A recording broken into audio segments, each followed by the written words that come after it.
It's not lost on me that most people have already moved on from Gotham Knights, but you all know me, I'm not somebody who just covers a game when it's new anyway. You tune into this channel, you're just as likely to see some kind of weird analysis of some game from the 90s as you are a piece of news about something coming out today. So I've been kind of slowly chunking my way through Gotham Knights. I have a Let's Play over on my Let's Play channel, Degenerate Plays. The link is in the description down below if you're interested in that. I'm playing through co-op with my wife, Jill. And something I've noticed about this game that I think is just really not good is the traversal. And I have a lot of examples I want to talk about today. And I also have some arguments I'd like to address that I've seen in the comments and in other places online. So before we hop into it, if you enjoyed this video, please be sure to leave a like and subscribe for more content. I will be doing more Gotham Knights and DC coverage. It just kind of depends on the day. I'm also looking forward to, I believe tomorrow, I have my The World Is Not Enough review coming out, as long as I don't get the copyright gods striking me down. But I digress. When it comes to Gotham Knights, this is a game that I actually enjoy more than a lot of people, but I certainly have a ton of problems with it as well. So I plan to talk about some of the good and the bad over the coming months with this game, whether it's old or not by that point. And one of the big bads that I've noticed is the traversal.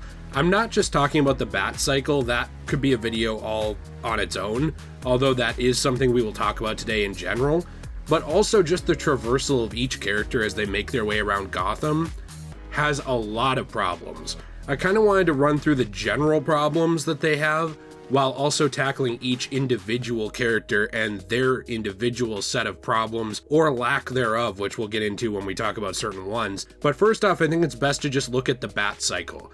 I do plan to eventually do a video kind of comparing the bat cycle to something like the Arkham Knight Batmobile, if you are interested. I know that a lot of us have had our complaints about that machine in that game, but it did work. It got you from place to place relatively quickly. There was a set amount of environment interaction built into the game, so you could crash through the edges of buildings, take tight turns, or blow things up, and overall, it worked well. I think we all had some of our own opinions on how it was incorporated into Arkham Knight, but it worked. When it comes to the Gotham Knights traversal and the bat cycle, there's kind of a big issue going on with it. And a lot of people say, well, you can't compare this to Arkham. You can't compare this to Arkham. And for me, I kind of say why. And I say that as somebody who likes this game, by the way. Why can't you compare this to Arkham? If I'm going to play a new open world RPG, I'm still going to make some comparisons to other open world RPGs. I'm going to be looking at it and I'm going to be saying, okay, well, does this world feel as big and expansive and full of mystery as Skyrim was when the game launched? I know nobody cares now because people have seen a lot of the mystery, but does it feel that way? Okay, well, what was this game doing that's different and new and interesting, or did it learn lessons from games around it, stuff like that? I think comparisons in the industry are something that are always very common, and I think that to just discard that just because you like this game, while I understand the desire to do so, because a work of art does also stand on its own, I think it is also okay to say, hey, look, this is a superhero game. There's a bunch of other tentpole superhero game releases in the last, few decades, like Guardians of the Galaxy, Marvel Spider-Man, Miles Morales, the Arkham series just in general, even the Infamous games, kind of going back to certain games that you can look at that games should be learning lessons from. I think it's okay to look at those and say, hey, look, here's some things this did very well, here's some things that it didn't do as well as games that came out a decade before it. And when it comes to the bat cycle, that is a very clear indication that there were some problems in development with this traversal system compared to other traversal systems in games. You look at something like Arkham Knight, which I know WB Games Montreal didn't make, but Rocksteady did under the WB banner, and that machine moves around the city just fine. But when you get to Gotham Knights, the bat cycle has a lot of fundamental problems, and this is why I think a full-on comparison video to the Batmobile in the future might be interesting, but just to kind of break it down very simply, this thing does not have very good interaction with the environment. It bounces off surfaces, it works even more poorly in co-op. If you are not the host, you are likely to run into a car and it just disappears or clips out of existence. It's very possible to happen, and I've seen a lot of people try and defend their platform for it. This is an issue with the Batcycle on pretty much any system, even if you don't want to look at glitches, is that it is just really, really slow. It's insane to think how long it actually takes you to catch up with other cars while moving on the Batcycle as any of the Gotham Knights, and the very obvious reason for that is the game's performance. It's very clear to me that sometime during development, this thing was supposed to go faster. I can't prove that, and I don't know, I've never talked to anyone who worked on this game, but I'm sure, because I'm giving them the benefit of the doubt, there is no logical way that they would say, hey, listen, these are the new vigilantes protecting this huge-ass city, and instead of having the Batmobile, they have the Batcycles, and they go 50 miles per hour maximum on a good day. There's just no reason that any intelligent video game writer would come up with that idea. Because when you actually are playing the game and moving through the city, you can tell that the game has micro pauses, frame drops, and running issues just in general with its performance while riding on the Batcycle when it starts to hit higher speeds. That speed quickly caps, and then you are stuck going that steady speed, basically to prevent the game from crashing.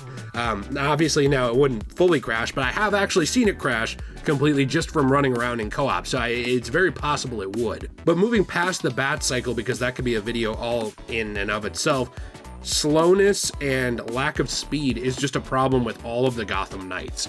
I actually overall like the combat in this game, so I'm not one of those people where it's like, hey, listen, this doesn't have this exact feature from Arkham, so it's bad. That's not my thing. I'm not like that at all. I actually really enjoy the combat in this game. I think it's a lot of fun, as long as you're not under-leveled. This game does have some problems kind of similar to something like Assassin's Creed Odyssey, where they kind of put the level system so deep into the combat damage output that if you're a lower level and you don't have good enough gear, it's not very fun at all. But I like the combat, and the reason I say that is because I don't want someone to say like, well, your complaint is just it's not Arkham. It's not Arkham, but that's not really my complaint, because you look at the traversal from a game like Spider-Man and you are pinballing all over New York. You are moving constantly, you're making your way up buildings, and you're moving past things very easily. But you take a look at something like Gotham Knights, and take a look specifically at someone like Red Hood. Red Hood's traversal is just not good. When it comes down to it, they made up an excuse to give him a jumping ability where he teleports through the air, kind of, with a Lazarus Pit jump.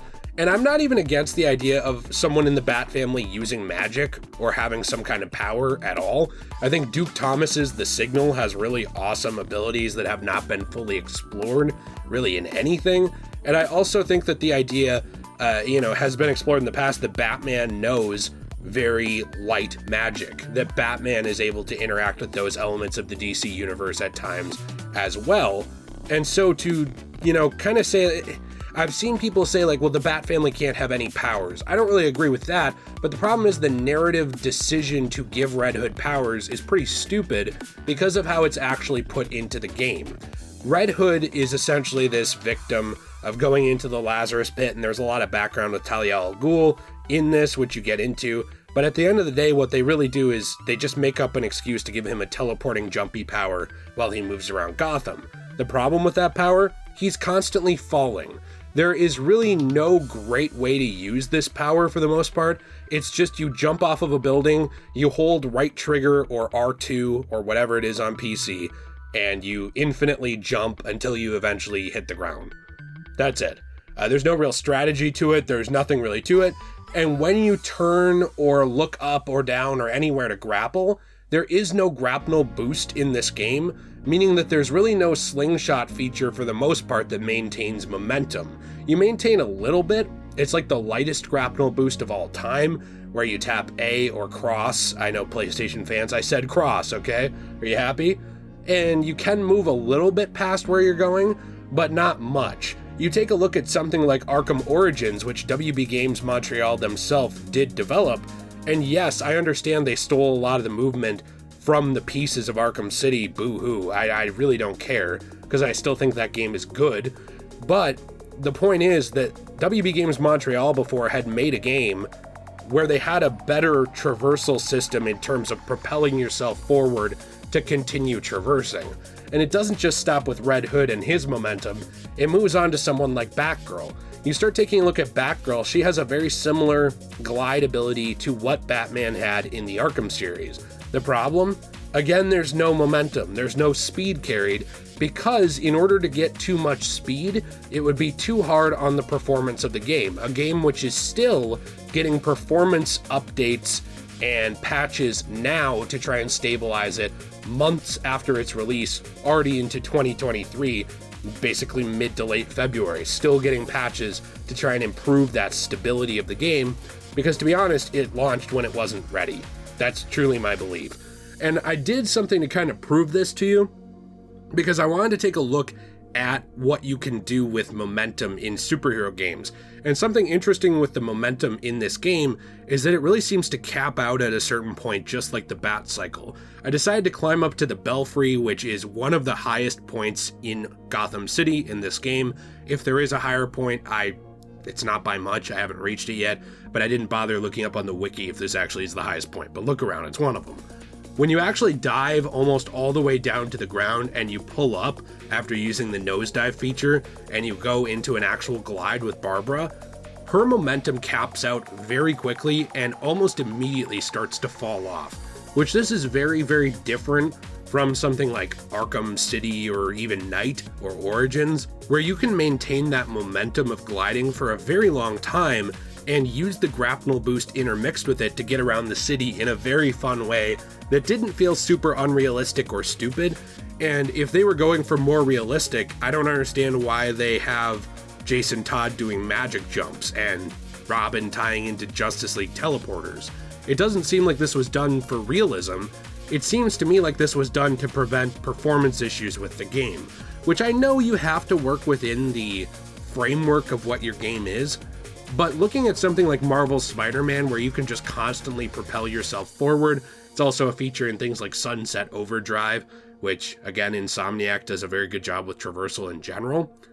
It's a little inexcusable to look at this AAA superhero game and realize, oh, I can't get past a certain momentum, not because the character couldn't do it, not because it wouldn't be fun to do it, and not because it wouldn't enhance the game, but because the game performs so rigidly and has such strict measures on what it can handle before it crashes that they don't let you do those things that other superhero games have been doing for a very long time. To me, that's extremely frustrating to actually see. What's interesting now, though, is we get into two characters that have almost no downsides to their traversal, while Batgirl and Red Hood have a lot of problems, despite actually, believe it or not, being my favorite characters to play in combat. I love those characters a lot when it comes to combat.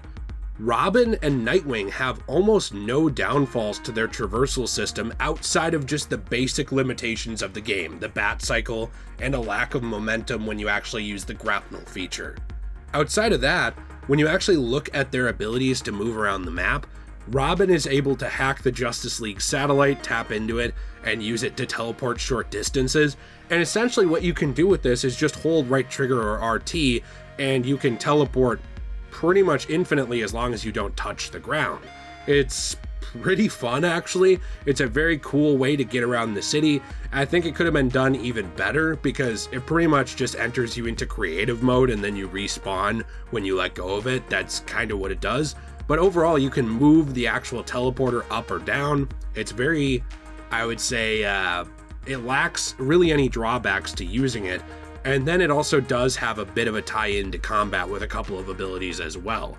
So his power is actually very well implemented into this game, although it's also very obvious that they wanted to give him a superpower without giving it to him, which it's interesting because this game wants to stress that these characters are not superpowered individuals, but it does want to give them superpowers to make the game more fun, which I think is something that the Arkham series solved with technology, and the Spider-Man series solved with him being Spider-Man. It seemed like they didn't really know how to solve that kind of idea here, and so when they wanted to give them an ability they couldn't explain, they tried to tie it into either a super advanced technology like the Justice League satellite, or they tried to tie it into a power like with Red Hood. What doesn't make sense, though, is that yes, well, say Red Hood's ability would not be shared by everybody. It's not like they all went for a good old skinny dip in the Lazarus pit, although I'd love to see Barb doing that, not gonna lie. In this game, she's got a lot of assets at her disposal, I'll say that. But when it comes to this game, it's not like they would be able to use Jason's power, right? They didn't go in the Lazarus pit, they didn't die, so of course his power is his. But when it comes to Robin, this dude's flying around with a cape, but his cape can't glide. And in fact, actually Batgirl's cape can't really glide at the beginning of this game either, which also calls into question a lot of logical decisions, like why do they have capes? What's the point of Batgirl's cape or Robin's cape at the beginning of this game when they can't glide? Like, as a superhero, in terms of logic, why would you have one? What's the point? And you could say, like, well, in canon they can glide. Well, can they? Because you can't glide with them. It's actually made a big point in the story when you start unlocking your traversal abilities that Batgirl only now figures out how to make her cape glide by looking at Bruce's cape, by looking at what's left of his Batsuit and incorporating that tech into hers. And this does actually make you question some narrative in the game, because they stress over and over again that Bruce really cared about this version of the Gotham Knights. T described it very well. Compared to the Arkham Batman, the Gotham Knights Batman was pretty much a big old teddy bear. Very much cared about the Bat family and didn't have a super hard time showing it compared to something like BTAS or even some of the comics, or obviously, of course, Arkham. He's still Batman, but he's a little more open, you know, he's a little more caring. So why would he stress to leave behind this technology for the Gotham Knights to succeed, but he never helped Barbara actually fix her cape in the first place?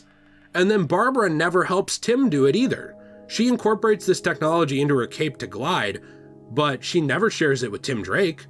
His cape is just worthless. All he does is use the Justice League satellite. His cape is pretty much just like a scarf. He just keeps it on for fashion. And you know, the game sends a lot of different emails about going to Pride, so like maybe the whole reason for the cape is like a style piece for Tim Drake. Like, you know, Tim Drake is rocking the cape and it's kind of like his runway moment, I don't know. But when it comes down to it logically, it makes it like, why would you have this cape on? It can't glide, it can't do anything.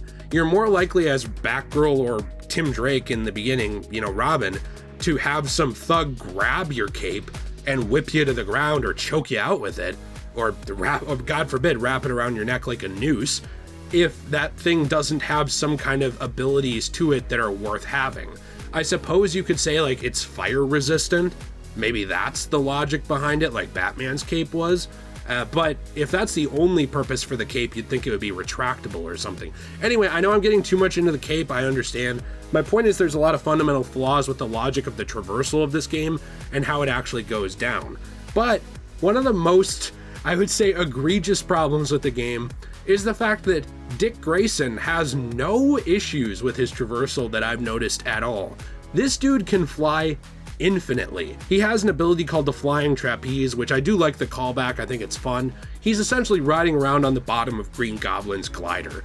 It's pretty much a hang glider that he holds onto, but it actually has, I would say, propulsion abilities in it. It can go up and down, etc. It basically just flies. They pretty much just wanted to give one of the Gotham Knights the ability to fly like Superman, but really, really damn slow. And so they gave that to Dick Grayson for whatever reason. But when it actually comes down to it, ladies and gentlemen, you have no actual drawbacks to playing as Dick Grayson when you're flying around the city. When you are Red Hood, you're constantly falling. When you're Barbara, you're constantly thinking, wow, I don't have much momentum, why can't I fly? When you are Nightwing, you just infinitely glide along. Just hanging there, just gliding along, doing whatever you want. Now, it's painfully slow, but there's really no reason to not traverse the city that way, especially when it works better than the Bat Cycle and has less issues performing with the game. Although Dick also seems to be a little bit cursed because just running around as him sometimes crashes my game. I have no idea how that happens on a machine as strong as the Series X. Now settle down, gaming PC enthusiasts, I have a PC as well. I'm just saying the Series X is a pretty good system. But at the end of the day, this game just has a lot of issues when it comes to getting from place to place. When you actually get to the internal components of the city, right? When you actually get into buildings, is what I mean, and the interiors of the city, I think this game shines the most in those hallways. Something my wife pointed out to me was that this game maybe could have benefited from a little bit more linearity, actually, a little more level-based progression. not leveling up, but like proceeding through levels, because when it is indoors, it actually shines a little more. Unfortunately, when it's outdoors, it seems like the team creating this game couldn't figure out how to get you from place to place. They had really cool conceptual ideas, but they couldn't figure out how to fully implement them into the canon of the game, and on the other hand, couldn't figure out how to get this game to actually run those ideas without having stuttering frame rate and performance issues and possibly crashing. At the end of the day, for me, this is a game I think is very fun, but I think it's extremely frustrating that I could pretty much pull out a game like Infamous from, early PS3 launch, and I actually think that game has better traversal. It's got problems, but for overall, like, scaling buildings is fun, floating from place to place is fun, getting on the train tracks and riding is fun, and then its sequels do even better with that. And that's a more independent type superhero game from someone like Sucker Punch. This is WB working with the characters that are their bread and butter, but not really knowing how to incorporate traversal into their world. Spider-Man did it, Miles Morales obviously did it with that framework, WB themselves with the Arkham series did this before through Rocksteady, and then WB Games Montreal, I would have thought would have learned a ton of lessons from their time on Arkham Origins, which I think is an extremely underappreciated game that I love. I also did a Let's Play of that over on my channel, Degenerate Plays. If you're interested, check that out. I love that game. And yet, it seems like they couldn't figure out how to get you from place to place and make it work. I have fun with this game. I think that some people, they really hate it. And I don't think it's a game that really needs to be hated, but I also don't think it's a game that is defendable when it comes to other games around it. I think there are some things that are done very well, but there's a lot of stuff that it seems like they didn't think very deeply on when it came to a superhero game, and I think that those things fundamentally hurt the experience overall. Traversal being one of the biggest ones for me, because instead of having fun getting from place to place, to me it feels like a chore. I don't think it's very fun compared to other games, and I think that overall it's like I'm just trying to use it to get to the next area. On a final note, because WB Games Montreal made this game as well, it's worth noting that the fast travel points in Arkham Origins are something that I very rarely used unless I was leaving the Batcave itself and choosing where to spawn in Gotham. I didn't very often just stop and use them to get to a different section of the city, and you know why? Because they made traversal fun. They made it fun to get from place to place, and it's the same reason I very rarely use the subway feature in something like Marvel's Spider-Man. I don't mind swinging it across the city for 5 minutes to get to place when it's a fun way to get along.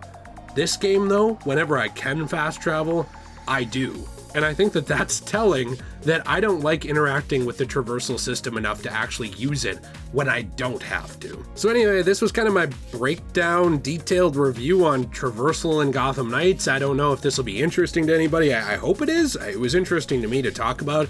So let me know what you think in the comments down below, whether you like this game or not. I think it's okay to admit that it has flaws. I don't think it should be hated as much as it is. To me, that's been a little weird. But I also do understand kind of seeing a game that you think the people who make it are capable of much more and just being overall disappointed. And I think that's where a lot of the frustration around Gotham Knights comes from with people, is that they do want the best for the game.